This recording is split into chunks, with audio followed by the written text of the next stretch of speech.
1400 صحاب کے ساتھ حضور عمرے کے لیے تشریف لاتے ہیں. کفار مکہ کھڑے ہو گئے کہ ہم عمرہ نہیں کرنے دیں گے، لڑائی ہوگی. حضرت عثمان غنی رضی اللہ تعالیٰ عنہ کو بھیجا کہ ہم عمرہ کر کے واپس چلے جائیں گے، کوئی لڑائی کا ارادہ نہیں ہے. انہوں نے کہا یہ نہیں ہوگا.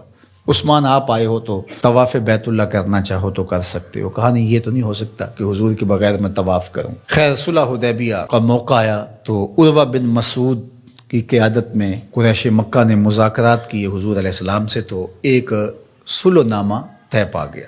اس کی شرائط میں سے ایک شرط یہ تھی کہ مکے سے اگر کوئی شخص بھاگ کر کے مدینہ المنورہ جائے تو اہل مدینہ اس کو پناہ نہیں دے سکیں گے. وہ ہمارا بگوڑا شخص ہوگا تو اس کو پناہ نہیں دے سکیں گے. اور اگر کوئی شخص مدینہ المنورہ سے مکہ واپس آنا چاہے تو اہل مکہ اس کو پناہ دینے کے مجاز ہوں گے. تو حضرت عمر رضی اللہ تعالیٰ عنہ اس شرط پر بہت پریشان ہوئے اور حضرت ابو بکر صدیق رضی اللہ تعالیٰ عنہ سے جا کے بات کی اور کہا کیا ہم حق پہ نہیں ہیں؟ کہا حق پہ ہیں. حضور اللہ کے سچے رسول نہیں ہیں؟ کہا حضور اللہ کے سچے رسول ہیں. تو کہا 1400 کی تعداد معقول ہے، پھر ہم دب کے صلح کیوں کریں؟ صلح کی شرائط برابر کی ہونی چاہیے. اگر کوئی ان کا بھاگ کر کے آ جائے ادھر سے تو وہ ہم پناہ دے سکیں، اور اگر ہمارا جائے تو وہ پناہ دے سکیں، یا پھر وہ بھی نہ دے ہم بھی نہ دیں. تو حضرت ابو بکر رضی اللہ تعالیٰ عنہ نے بغیر کسی تعامل کے ایک بات کہی کہ عمر کیا اس شرط کو حضور قبول کر رہے ہیں؟ تو کہا وہ قبول کر رہے ہیں.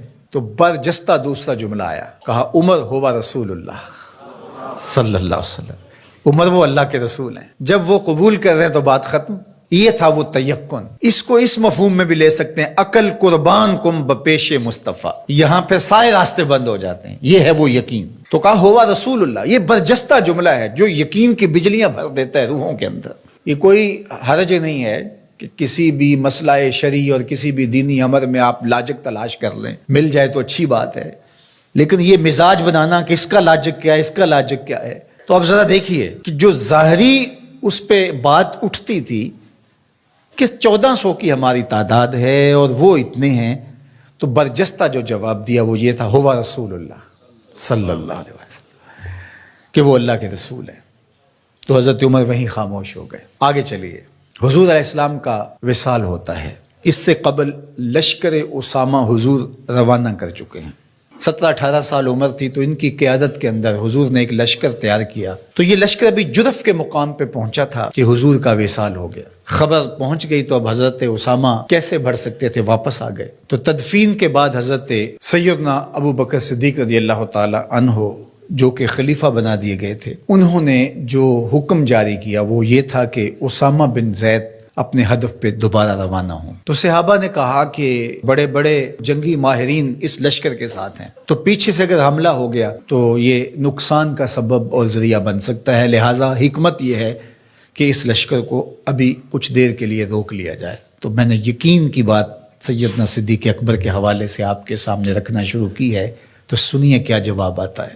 انہوں نے جواب میں کہا واللہ اگر مجھے یقین ہو کہ جانور درندے جنگلوں سے آ کے میرے بدن کی بوٹیاں بھی نوچ لیں تب بھی لشکر اسامہ کو بھیجوں گا، اس لیے کہ اس کو روانہ اللہ کے رسول فرما چکے ہیں. پھر اس کا نتیجہ کیا ہوا؟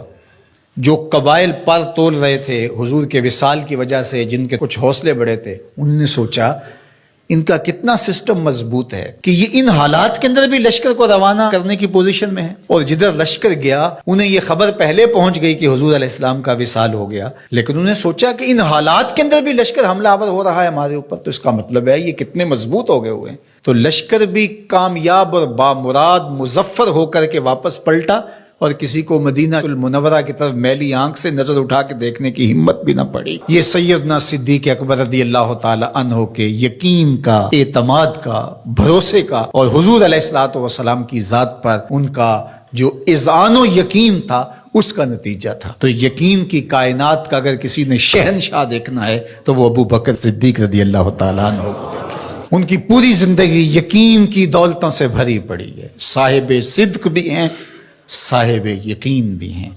یقین کی جس عظمت پر وہ فائز المرام ہیں، تو ان کی گرد راہ بھی اگر نصیب ہو جائے تو یقین کی دولت نصیب ہوتی ہے.